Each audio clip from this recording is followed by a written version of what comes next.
bersedia berpartisipasi pada presentasi kami pada kali ini. Baiklah teman-teman, sebelum kami memulai presentasi kami akan memperkenalkan terlebih dahulu anggota mencari kelompok kami, yaitu kelompok 2. Yang pertama itu saya sendiri, Fauzan Badri dengan NPM F1H022002. Kemudian ada Felicia Lauret dengan dengan NPM F1H02203. Kemudian ada saudara Taufik dengan NPM F1H02218. Kemudian yang terakhir ada saudari Citra Febiola Ariska dengan NPM F1H02203. Baiklah teman-teman, di sini kami akan mempresentasikan hasil diskusi kami yang berjudul Crystal Deformation GPS Teori 1. Baiklah teman-teman, kami akan langsung memulai presentasi kami pada hari ini. Yang pertama itu adalah deformasi kerak.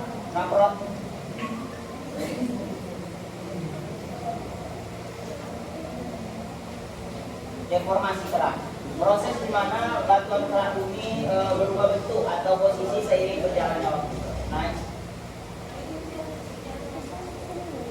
Kemudian di sana terdapat gambar ada 3 jenis batas lempeng, yaitu ada divergen, konvergen, dan transform. Nah, apakah gaya tektonik ini adalah penyebabnya?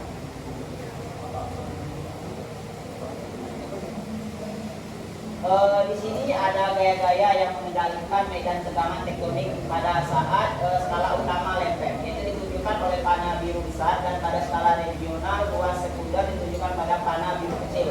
Diadaptasi dari Zorwan 91992. Di sana ditunjukkan bahwa pada satu itu adalah dorongan hubungan samudera yang terdapat di tengah samudera.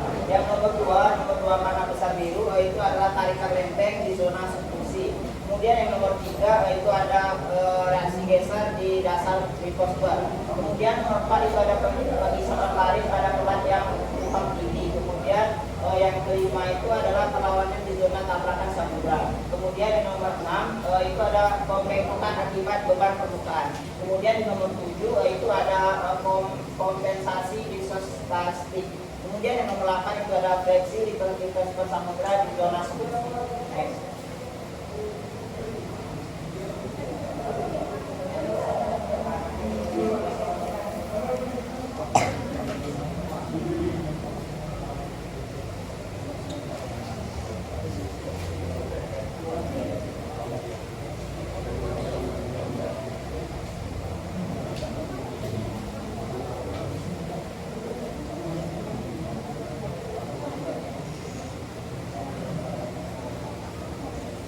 Kemudian gaya tektonik adalah penyebab utama dari deformasi kerak, tetapi bukan satu-satunya kekuatan yang membuat deformasi.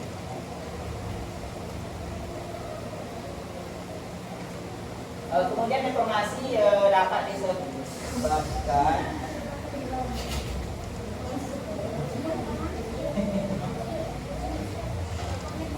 iya Bu,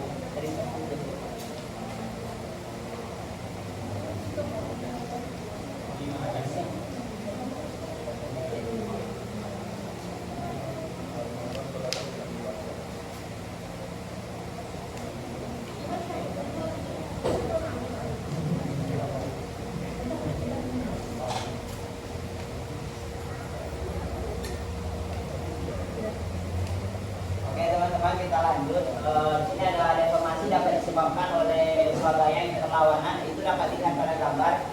Gaya gravitasi atau berat dari litosfer yang menekankan ke bawah pada astenosfer. Kemudian ada gaya apung dari astenosfer yang menekan ke atas pada litosfer. Ketika dua gaya ini seimbang atau isostasi, saat bumi berubah menyesuaikan isostastik terjadi hingga isostasi atau keseimbangan tercapai kembali.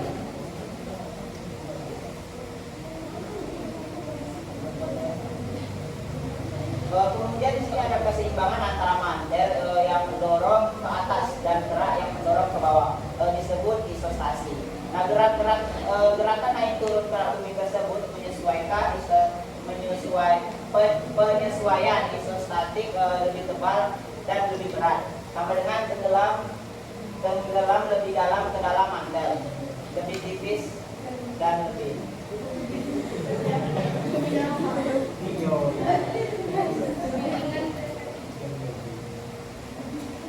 Kemudian di sini ada isostasis, yaitu di mana pandangan yang berinci tentang perbedaan kemudatan.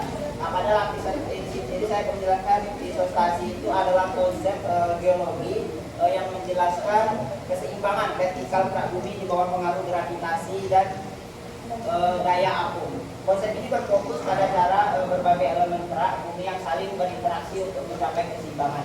Di sini di mana ada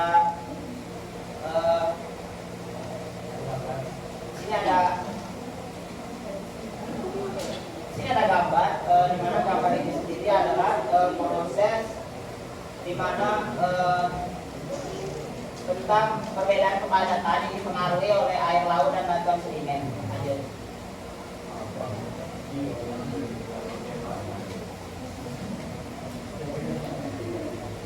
Kemudian ada penyesuaian isostatik dan pergerakan lempeng. Ini menyebabkan tekanan atau stres pada batuan yang membentuk kerak bumi. Stres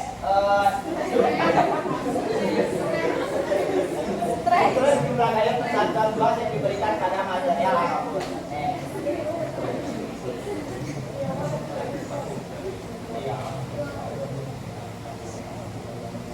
Oke, sini adalah tipe tegangan atau stres, di mana itu adalah sebelum terjadinya stres, dan itu adalah kompresi. Nah, kompresi ini adalah tekanan yang menyebabkan batuan berkontraksi. Contohnya terjadi pada zona subduksi.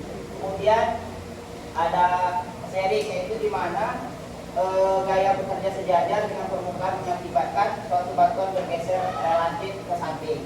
Kemudian yang di sana ada tension. Tension ini sendiri adalah di mana gaya yang menarik batuan sehingga menyebabkan pemanjangan. Biasanya terjadi di zona divergensi.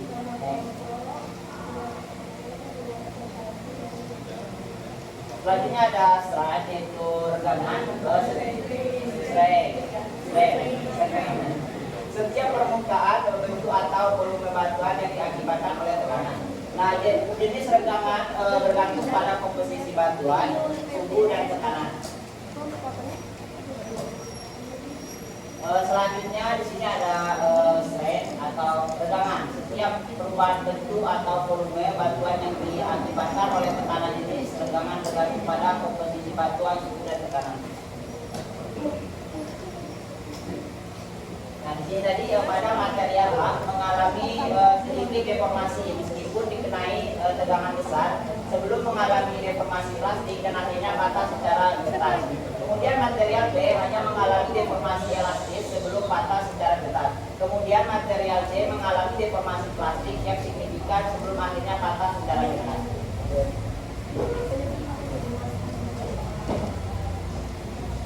Nah, di sini ada tipe strain, yaitu strain elastis, deformasi sementara di mana material akan kembali ke bentuk dan ukuran asalnya ketika tekanan dihilangkan. Kemudian ada strain non elastis, deformasi adalah deformasi permanen di mana material tidak kembali ke bentuk asalnya setelah gaya dihilangkan.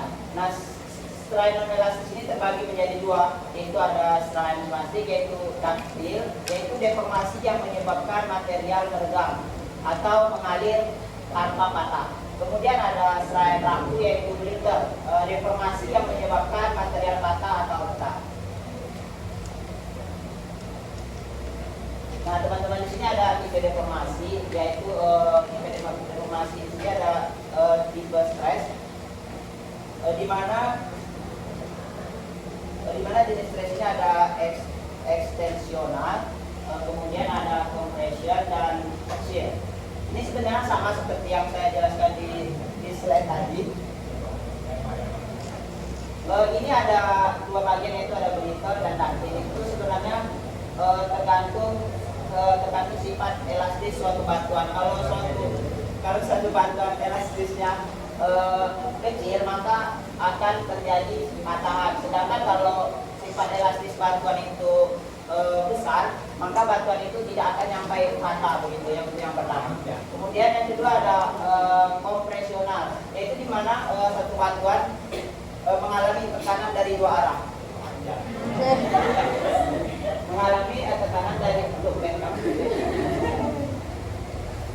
sini di mana satu batuan mengalami tekanan dari dua arah yang menyebabkan batuan itu sendiri akan mengalami patahan. Itu untuk elastis yang kecil. Sedangkan super batuan yang elastisnya lebih besar, maka batuan tidak akan patah, cuma akan lebih melengkung seperti ini contohnya. Kemudian yang terakhir ada shear, yaitu adalah pergeseran. Pergeseran ini sendiri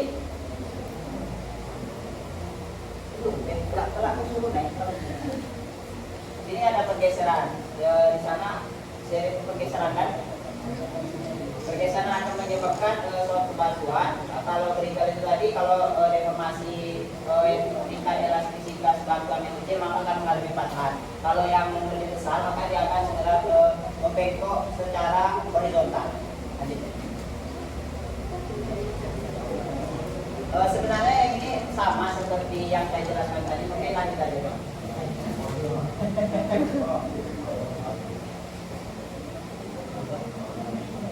Oke teman-teman, selanjutnya akan disampaikan oleh rekan saya Felicia Lauren. Silakan.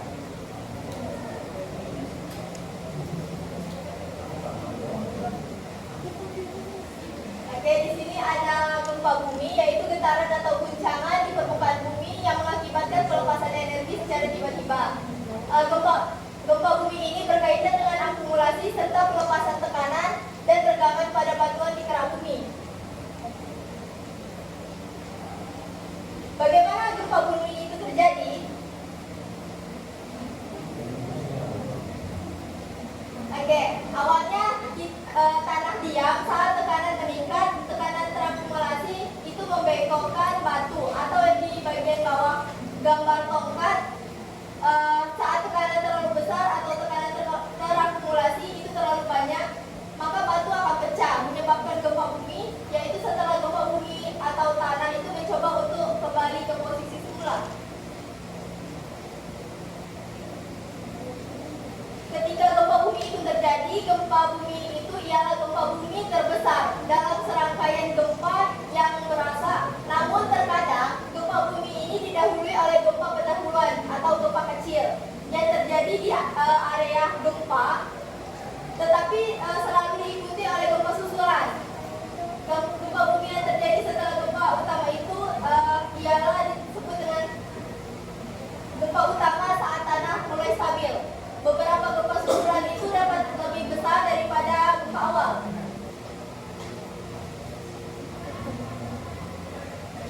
Oke, gempa bumi itu menyebabkan kerak bumi itu yang di sekitarnya terdeformasi, baik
Satelit ini dapat dianggap sebagai probe atau sensor dalam medan gravitasi bumi.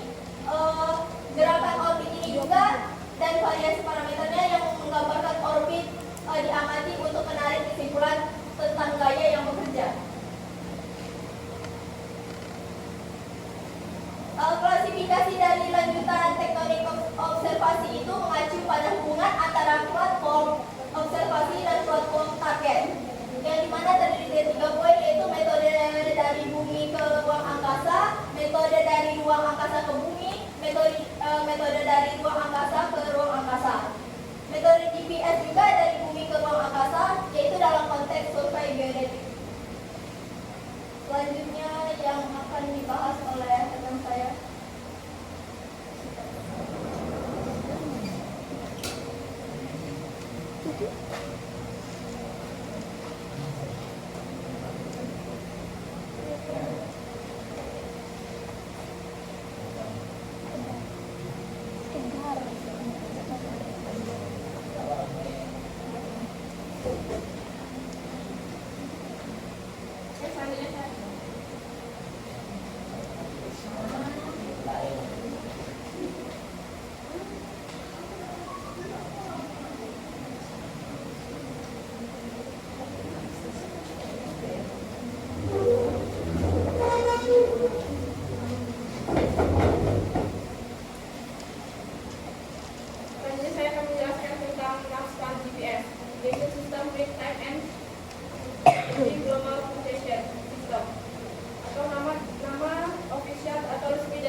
Posisi global GPS menyediakan layanan penentuan posisi, navigasi dan pengaturan waktu bagi pengguna.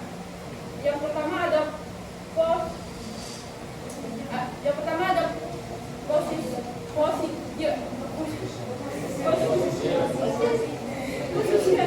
penentuan posisi. Fungsinya untuk menentukan lokasi atau posisi geografis dari suatu objek atau perusahaan.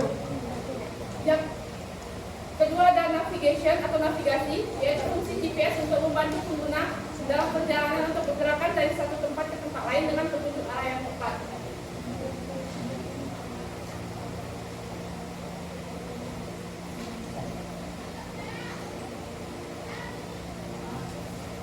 Yang ketiga ada timing atau pengaturan waktu.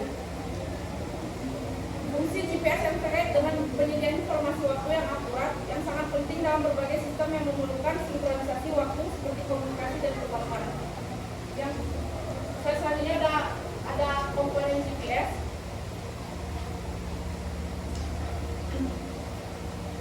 Dalam sistem ini merupakan 3 komponen utama dalam GPS. Yang pertama ada signal angkasa, terdiri dari satelit-satelit yang berada di orbit bumi. Satelit ini bertugas untuk mengirimkan sinyal yang akan diterima oleh pengguna di bumi. Yang kedua ada sistem pengontrol, terdiri dari stasiun-stasiun pengendali di bumi yang memantau dan mengendalikan satelit. Segmen ini memastikan bahwa satelit berfungsi dengan baik dan data yang diberikan akurat. Yang ketiga ada segmen pengguna, merupakan termasuk perangkat atau penerima GPS yang digunakan oleh individu atau alat transportasi untuk menentukan lokasi dan navigasi berdasarkan sinyal yang diterima dari satelit.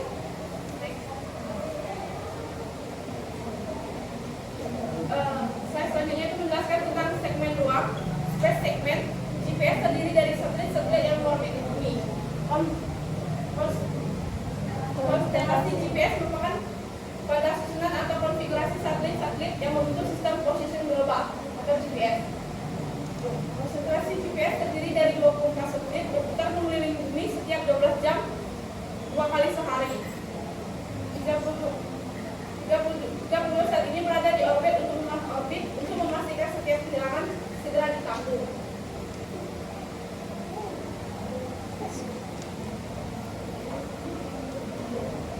Ini merupakan susunan satelit dalam konstelasi penuh yang disebut sebagai konstelasi dasar. Ditunjukkan pada gambar ini. Satelit-satelit ini ditempatkan pada orbit hampir melingkar dalam 6 bidang orbit dengan Inclinasi orbit sebesar 55 derajat. Ketinggian orbit adalah sekitar 20.200 km.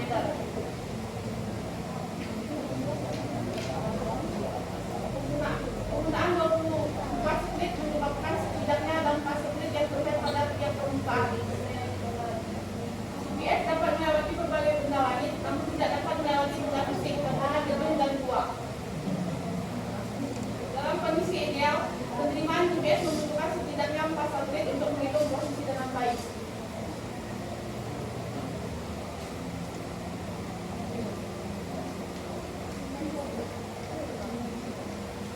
Segmen kontrol berfungsi untuk mengelola dan mengawasi operasi sistem GPS. Segmen ini kendali GPS terdiri dari jaringan 12 fasilitas darat yang melacak satelit GPS, memantau transmisinya, melakukan analisis dan mengirimkan perintah dan data ke konstelasi.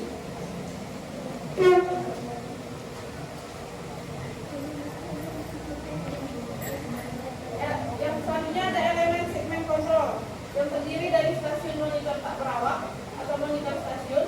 Yang kedua ada stasiun kontrol utama atau master kontrol stasiun. Dan yang ketiga ada antena darat, ground antennas.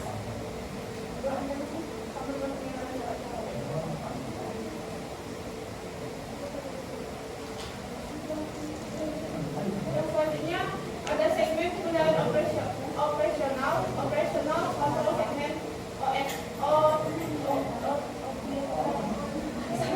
Saat ini mencakup 11 stasiun kontrol utama, stasiun kontrol utama cadangan, 11 antena perintah dan pengendalian, serta 6 situs pemantauan. Lokasi fasilitas ini ditentukan pada gambar di atas.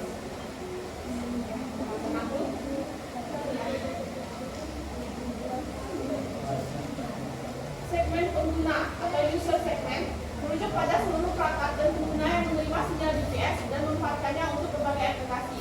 Penerimaan GPS umumnya terdiri dari 3. Yang pertama ada antena, disesuaikan dengan frekuensi yang dipancarkan oleh satelit. Yang kedua ada penerimaan prosesor, dan yang terakhir ada jam yang sangat stabil, biasanya oscillator kristal. Penerima GPS menyertakan layar untuk menunjukkan informasi lokasi dan kecepatan kepada pengguna. Nah, ini berbagai macam user segment. Ini ada sistem position lainnya selain GPS di setiap negara.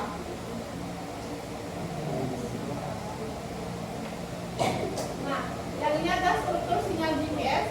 Sinyal yang dikirim oleh satelit GPS membawa informasi tentang lokasi satelit, waktu dan navigasi. Penerimaan GPS menentukan posisi dengan akurasi tinggi menggunakan metode trilaterasi.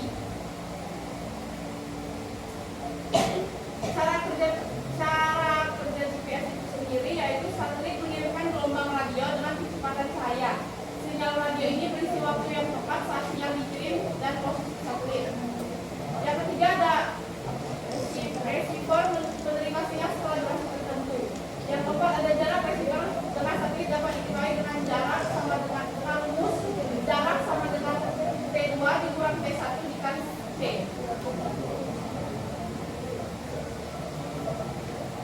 Ini ada trilaterasi. Trilaterasi adalah teknik menghitung posisi receiver menggunakan jarak dari berbagai satelit.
dikurang T1 dikali C. Pengukuran waktu harus sangat akurat, bahkan pusaran mikrodetik akan memberikan kesalahan dalam pusaran kilometer. Karena kecepatan saya sangat besar. Semua satelit dilengkapi dengan jam atom atomic clock yang sangat akurat. Sementara gawai menggunakan kristal osikulator tidak cukup akurat dibandingkan dengan jam atom.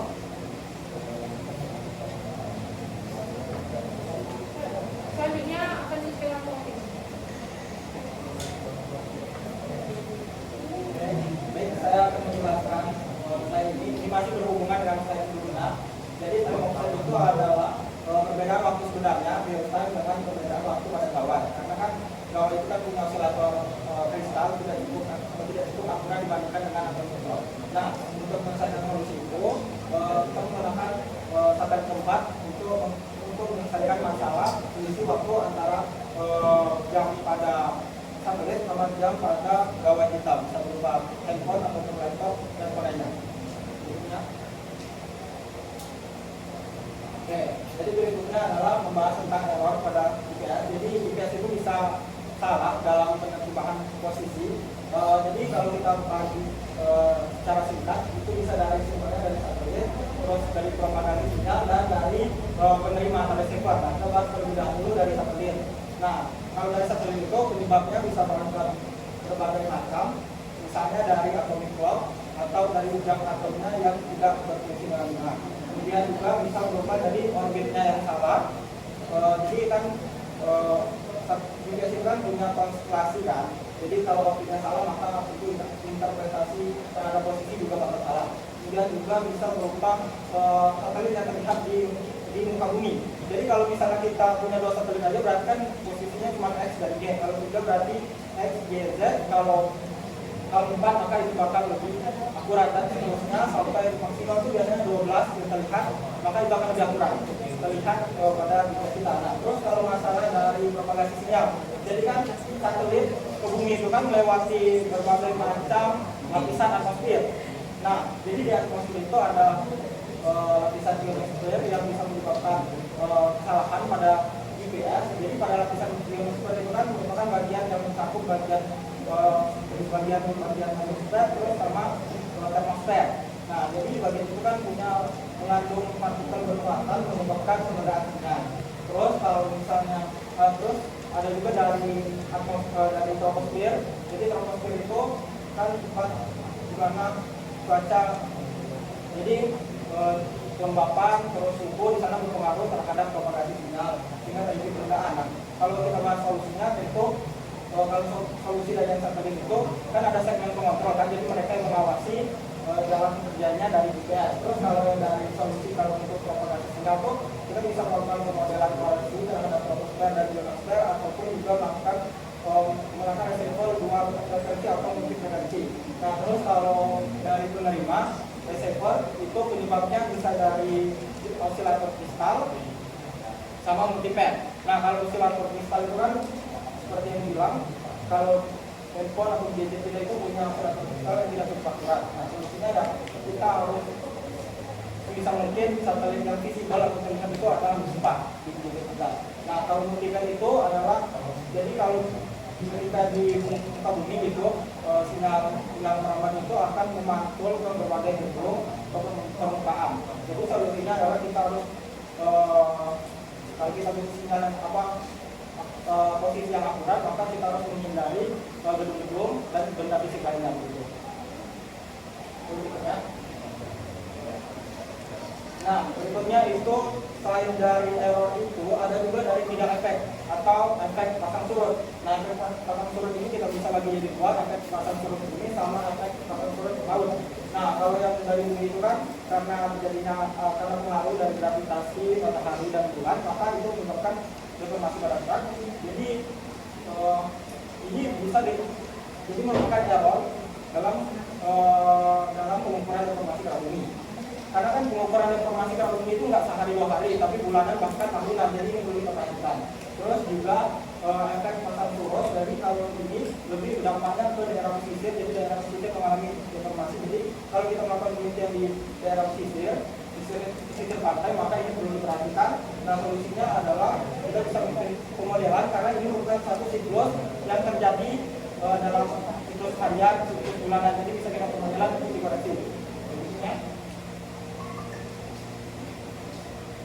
Berikutnya, jadi kalau berdasarkan perkembangannya pengukuran deformasi kerabu itu konvensional itu sebelum geodesis satelit itu berkembang, misalnya deformasi atau pengamatan makro.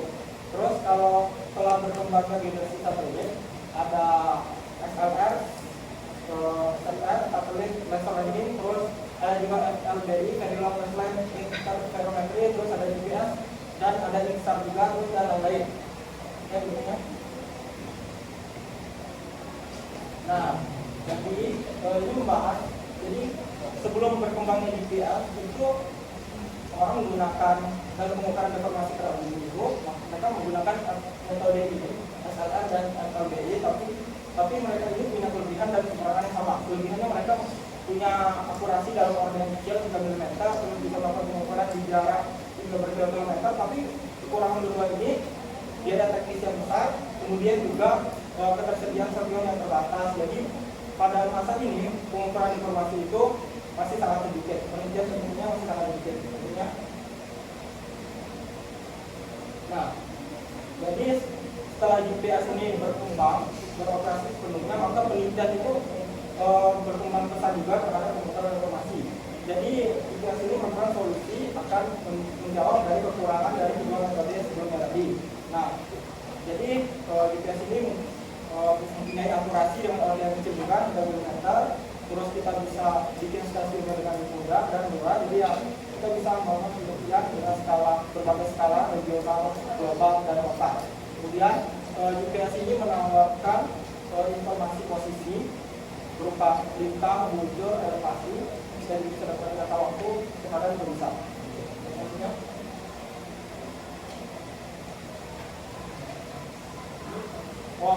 Jadi ini mau membahas bahwasanya pada di buku yang saya baca, jadi analisis data pada tahun 1991 sampai 1996 ini menunjukkan bahwa akurasi dari GPS ini mencapai 95% kepercayaan terhadap pergerakan relatif lempeng bumi, dan ini juga merupakan bukti bahwasanya lempeng bumi kita itu selalu bergerak.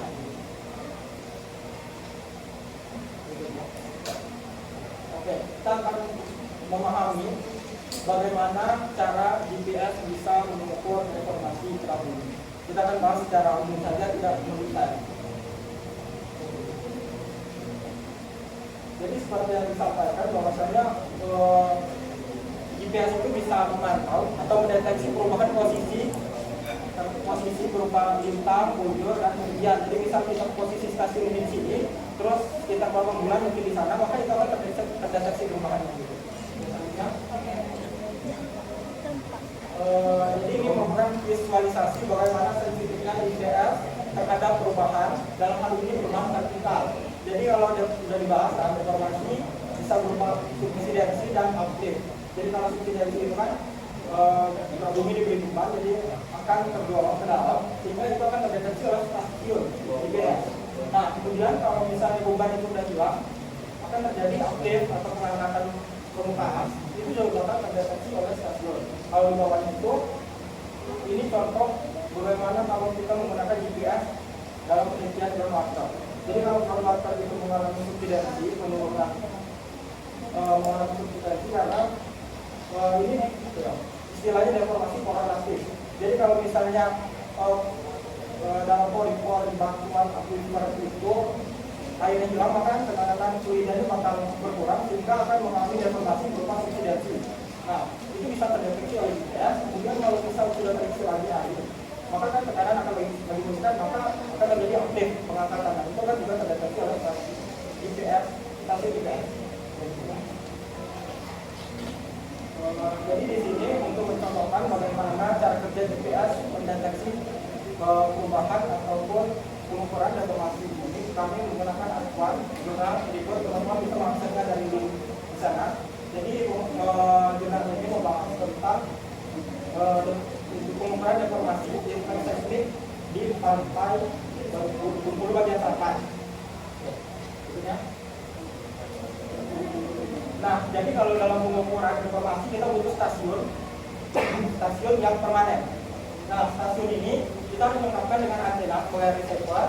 Kemudian kita juga butuh energi listrik yang kontinu. Jadi di situ dilengkapkan panel surya. Nah, jadi stasiun GPS ini bakal mencatat posisi-posisi stasiun itu secara berkala.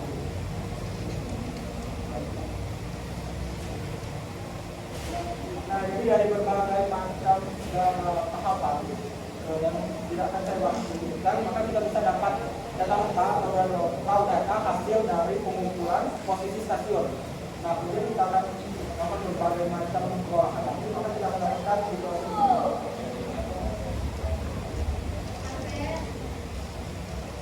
Nah, jadi ini data pengolahan raw data yang bisa kita dapat, teman-teman bisa lihat. Nah, kalau dari penelitian itu ada menggunakan 5 stasiun, terus ada informasi bintang dan bujur, terus ada juga informasi pergerakan secara utara, kemudian secara timur, kemudian kita bisa dapatkan errornya, dan itu melibatkan berbagai macam pengolahan. Kemudian kenapa komponen VAP-nya nggak ada di sini, karena memang nggak dilakukan penelitian terhadap itu.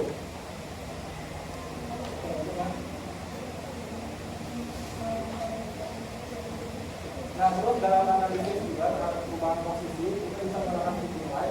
Jadi nilai ini kita bisa membuat satu grafik di mana pergerakan stasiun terhadap waktu. Jadi ini contoh nilai yang dilakukan pada jurnal tersebut. Jadi ini saya mengambil contoh pada stasiun yang digambar tadi. Nah, ini. Jadi nilainya. Jadi itu yang di atas itu nilai terhadap arah utara. Kalau arah utara itu berarti bintang. Terus kalau arah timur berarti ujung. Itu bisa dapat bagaimana pergeseran stasiunnya dalam milimeter terhadap waktu.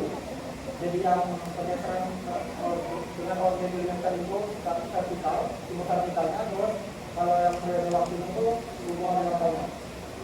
Lagi-lagi kenapa tabel komponen utara ini nggak ada ya, karena memang penelitian ini nggak berfokus pada itu dan butuh data yang butuh waktu yang lebih banyak untuk meneliti itu.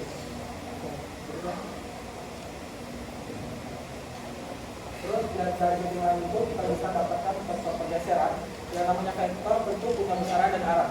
Jadi kita bisa menentukan besarnya pergerakan, terus kita bisa menentukan bagaimana arah dari pergerakan stasiun. Nah, jadi pergerakan stasiun ini mewakili bagaimana pergerakan permukaan kita ini. Berikutnya. Ini dari jurnal tadi bagaimana vektor pergeseran itu. Jadi teman-teman bisa lihat itu ada 5 karena yang menggunakan 5 stasiun. Terus vektornya itu warna biru, terus yang gunakan itu arrownya.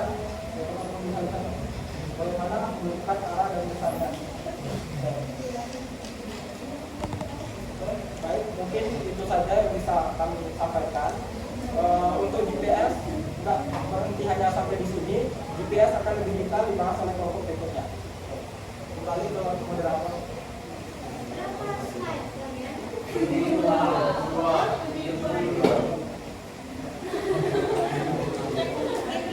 presentasi dari Bapak. Mungkin boleh kita kasih applause dulu.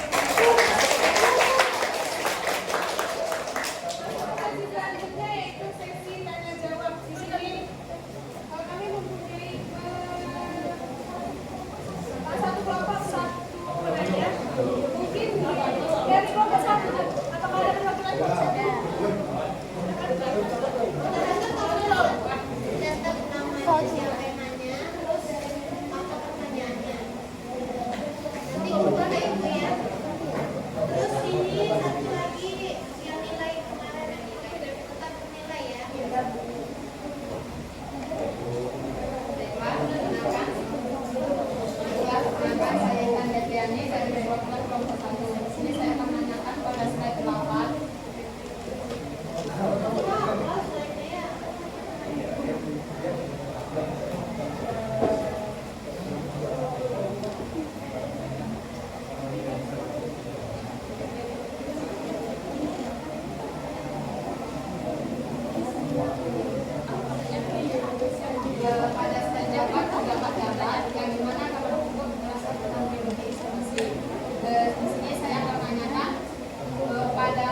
penyebabnya terjadi.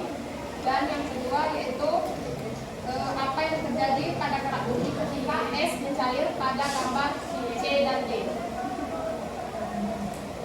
Itu saja.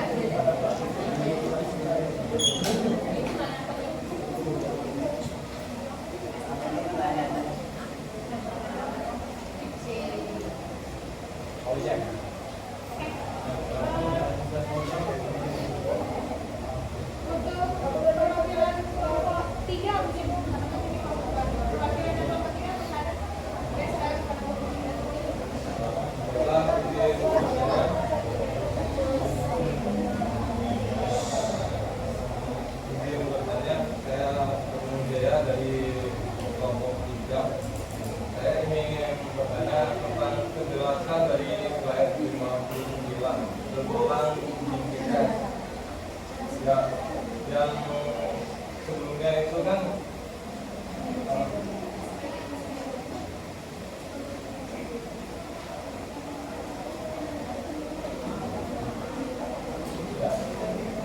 di sini kan itu disebutkan bahwa tingkat kepercayaan dari pengukuran informasi menggunakan GPS itu 95%. Bagaimana bisa sampai 95%? Bagaimana cara orang menentukan tingkat kepercayaan itu?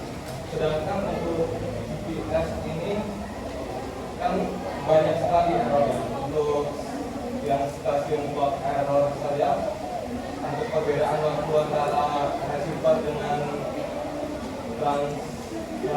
transmitter itu jika waktunya berubah berbeda 1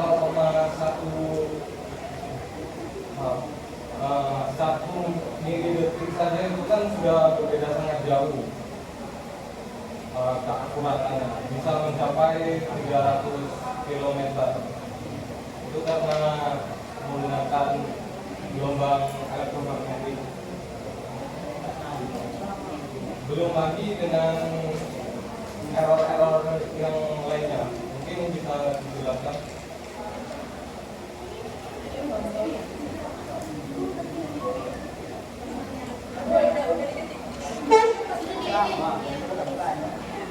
Aku ceramah. Lagi satu.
perbedaan antara GPS dan sistem navigasi satelit lainnya? Apa perbedaannya? Kasih tidak.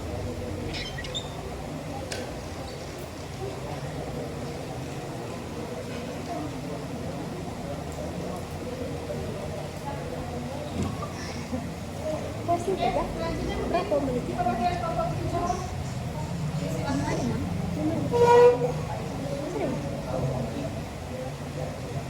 Saya perkenalkan sahabat kita dari kelompok 2.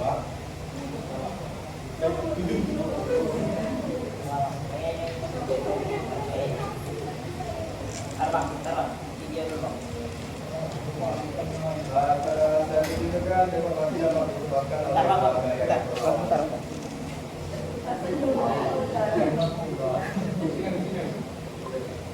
pada saat itu kan dijelaskan bahwa deportasi dapat disebabkan oleh dua daya yang berlawanan, yaitu daya gravitasi dan daya apung yang menyebabkan keseimbangan atau inisiatif. Bagaimana jika antara kedua gaya tersebut memiliki gaya yang lebih dominan atau tidak terjadinya keseimbangan, dan apakah pernah terjadi hal tersebut pada periode bumi saat ini ataupun di masa yang sebelumnya? Terima kasih. Sama-sama. Ya.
informasi itu disebabkan oleh dua gaya perlawanan yang menyebabkan penyelesaian investasi. Terus kamu bertanya kan, bagaimana gaya tersebut, apakah pernah ada yang dominan atau tidak kan? Terus apakah pernah terjadi gitu ya di bumi ini gitu. Jadi kalau kita mau bahas tentang dua gaya perlawanan ini tuh emang udah apa ya? Sunatullah gitu kan. Ketetapan Allah. Jadi kalau misalnya ada gempa bumi gitu kan, maka akan terjadi penyesuaian. Selalu pasti setelah misalnya aku tuh, misalnya ada formasi, pasti ada penyesuaian untuk kembali terbentuk stabilnya gitu kan. Jadi apakah ada yang dominan atau tidak? Tentunya setelah terjadi deformasi kan berarti kan yang dominan itu misalnya apa ya? Kayak misalnya pemutaran gunung kan, berarti kan uplift kan, angkatan kan. Ada pembentukan gunung kan, artinya kan ini kan lebih besar atau dominan, tapi nanti kompensasinya itu bakal dia lebih dalam, bumi itu kan akan menunjuk lebih dalam gitu. Jadi ada waktu dia dominan, terus akhirnya akan disesuaikan lagi dengan penyesuaian statis. Jadi bumi akan selalu berusaha ke dalam bentuk yang stabil gitu. Apa bisa diterima jawabannya? Bagaimana saudara Manten? Apakah ada sanggahan atau sudah menerima? Terima kasih saudara Manten. Iya, Ustaz. Terima kasih. Aku bater kesimak. Ulang. Aku lah.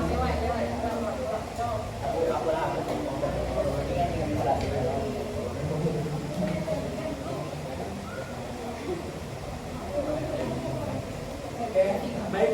Saya akan menjawab pertanyaan dari Agung. Jadi kan dari slide ke-59 tadi kan data menunjukkan bahwasanya penilaian terhadap pengukuran nilai GPS itu kan 95% kepercayaan. Terus bagaimana bisa dapat 95% itu kan? Sedangkan kita lihat bahwasanya ada banyak sekali sumber error pada GPS, terus ada perbedaan waktu, selisih waktu, belum lagi error-error yang lain seperti tidak efek tadi. Nah, jadi jawabannya adalah untuk kalau untuk 95% itu kan analisis data dari 1991 sampai 1996, berarti tentu kita mengambil sampling data kan, kita kumpulkan data, terus kita menggunakan berbagai analisis, begitu, berbagai analisis. Misalnya saja kita bisa menggunakan perhitungan margin of error, mengidentifikasi error, kan? Nah, terus kita bisa dapatkan nilai 95% kepercayaan itu, gitu lah. Terus kalau misalnya ya, kan ada pengaruh lainnya kan, dari perbedaan waktu. Jadi kalau orang untuk penelitian GPS itu pasti memperhatikan posisinya visible, terlihat sama GPS atau satelit GPS atau enggak, gitu lah. Jadi harus dipastikan posisinya itu setidaknya ada 4, tapi ya lebih baik ya sampai 12 itu. Jadi kalau semakin banyak, maka tentu akurasinya akan baik. Nah, terus kan ada lagi error-error yang lain kan, seperti yang dijelaskan tadi kalau dari satelit. Nah, itu kan tanggung jawab dari pengawasnya kan. Nah, GPS ini berkomitmen dalam mengawasi kinerja dari GPS ini. Terus kalau dari pengaruh-pengaruh seperti yang ada di atmosfer, maka kita bisa menggunakan berbagai macam koreksi, terus kita bisa menggunakan receiver dengan modifikasi. Nah, terus error seperti yang lainnya, kalau error yang lainnya seperti tidak efek karena penelitian GPS itu kan butuh waktu yang lama, bukan sebentar, maka kita bisa menggunakan database yang ada, terus kita bisa melakukan pemodelan, terus kita bisa melakukan pemodelan terhadap model pasang surut, kita bisa lakukan koreksi karena efek-efek ini nih sifatnya siklus, jadi bisa diprediksi gitu. Kira-kira bisa diterima tadi? Atau ada yang ingin ditanyakan lagi? Bagaimana kalau kita ini untuk mengukur gempa itu, kalau terjadi guncangan atau apapun itu, apakah receivernya tidak terpengaruh oleh guncangan gempa? Pasti, karena kan stasiun GPS itu kan sangat sensitif ya terhadap perubahan, jadi akan mendeteksi itu terhadap semua pergerakan. vertikal horizontal pasti akan terekam terhadap posisi stasiun itu. Gitu. Jadi kalau pengukuran gempa kita bisa melakukan pengukuran seismik saat gempa juga bisa, setelah gempa juga bisa.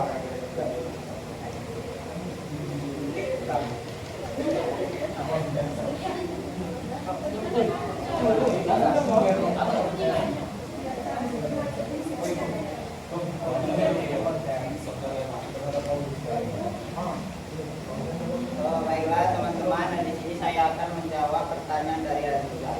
Bagaimana data GPS mempelajari pergerakan tektonik dan informasi serta perbedaan GPS lainnya? Untuk bagaimana proses bagaimana data GPS mempelajari gerakan itu ada 4. Yang pertama itu adalah pengukuran posisi yang akurat. GPS dapat memberikan posisi dengan akurasi dalam milimeter dan memungkinkan para ilmuwan untuk mendeteksi pergerakan efek tektonik. Kemudian ada monitoring jangka panjang. Dengan stasiun GPS yang dipasang secara permanen, data dapat diambil secara terus-menerus memberikan informasi tentang pergerakan efek dalam jangka dan waktu yang lama. Yang ketiga itu ada analisis gerakan horizontal dan vertikal.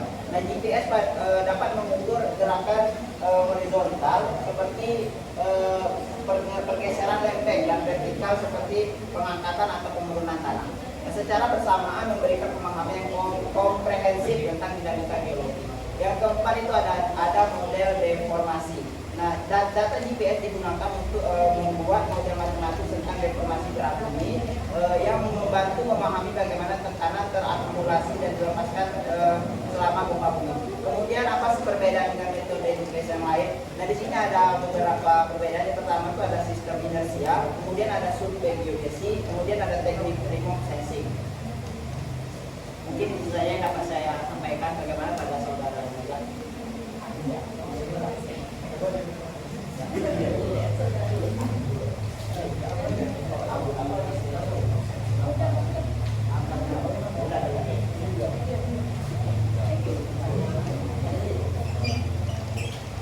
Saya akan menjawab pertanyaan dari saudara media. Untuk simbol satuan yang menggunakan simbol C itu merupakan clock drift atau bias yang terjadi karena perbedaan laju waktu antara dua sistem atau perangkat. Biasanya dinyatakan dalam detik per detik atau detik per juta detik (DPM). Detik per detik itu satuan ini mengukur beberapa besar pergeseran waktu yang terjadi per detik. Misalnya jam dengan drift 10 pangkat min 12 S per S akan menyimpan sebesar 1 detik setiap sekitar 31,7 juta tahun. Sedangkan transport period BPM-nya, satuan ini menunjukkan pergeseran dalam bagian per juta dari waktu yang diukur. Misalnya jam dengan drift 1 BPM akan menyimpan 1 detik dalam sekitar 11,6 hari. Sedangkan cara kerja dari jam atom sendiri yaitu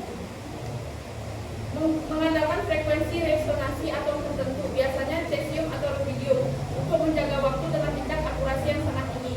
Sedangkan untuk nilai dari jam atom itu tergantung dari koordinat di setiap komponen. Oke, kepada saudara media, terima kasih.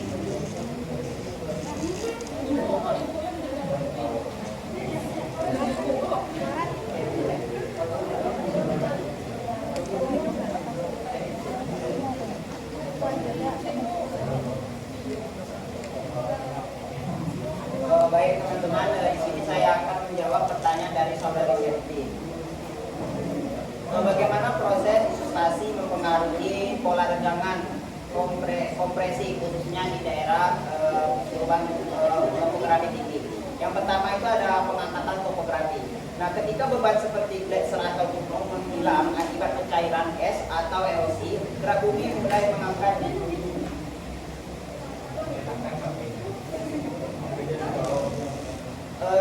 Mulai mengangkat diri. Proses ini biasanya menyebabkan yang pertama itu ada regangan, di mana permukaan tanah mengalami regangan karena pengangkatan yang cepat yang dapat menciptakan retakan atau zona retakan. Kemudian ada deformasi elastis. Sebagian besar regangan awal bersifat elastis, tetapi seiring waktu deformasi permanen dapat terjadi jika regangan melebihi batas elastisitas. Kemudian yang kedua ada penurunan topografi. Nah sebaliknya ketika beban ditambah, misalnya penumpukan sedimen atau aktivitas vulkanik, kerak bumi dapat tertekan dan menyebabkan kompresi, yaitu permukaan bumi mengalami kompresi yang dapat menyebabkan pembentukan limpatan atau patahan. Kemudian ada stres tektonik, yaitu penambahan beban, menyebabkan akumulasi stres yang dapat memicu gempa bumi ketika melebihi kekuatan material berat. Nah kemudian yang ketiga itu ada pola regangan dan kompresi. Di daerah pegunungan di mana akan mengalami peningkatan seperti pegunungan, regangan dapat terjadi di lereng, sedangkan kompresi bisa terjadi di bagian dasar pegunungan. Kemudian ada zona subduksi. Di daerah subduksi ini antara lempeng yang bergerak dapat menciptakan pola kompresi yang signifikan di mana satu lempeng tertekan dengan lempeng yang lain. Nah kemudian yang terakhir itu adalah keseimbangan dinamis, yaitu isolasi juga berkontribusi pada keseimbangan dinamis kerak bumi. Ketika suatu bagian kerak bumi bergerak naik atau turun, bagian lainnya dapat mengalami perubahan yang berbeda. Hal ini mempengaruhi pola stres secara keseluruhan yang berpotensi memicu aktivitas seismik. Mungkin hanya itu saja kami sampaikan bagaimana pada saudari Sepsi. Oke, terima kasih. Oke, sebelumnya izin saya akan menjawab pertanyaan dari Mbak Intan. Apa yang menyebabkan subsidensi dan apa yang terjadi pada kerak bumi setelah es mencair?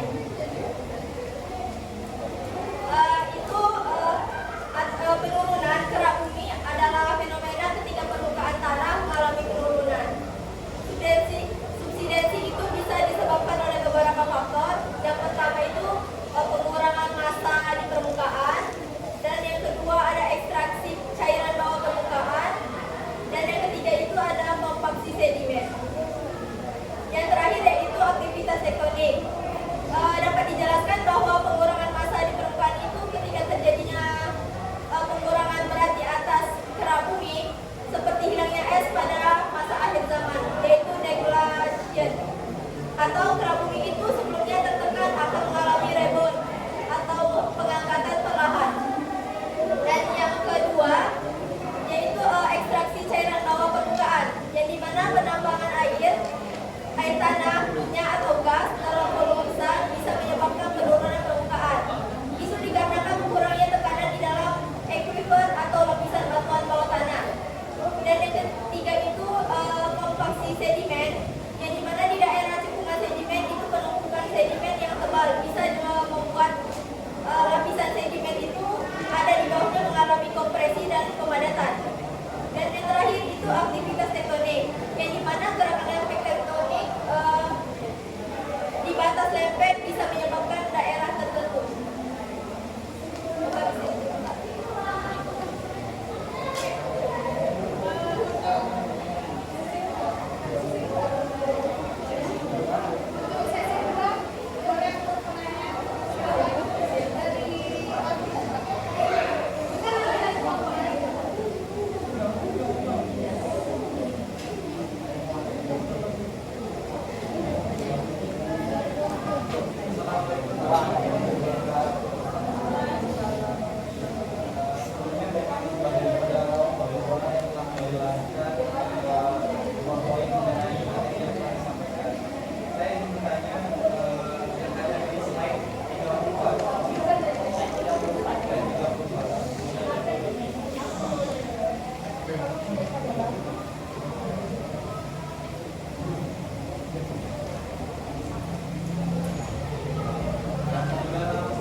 Assalamualaikum warahmatullahi wabarakatuh. Waalaikumsalam warahmatullahi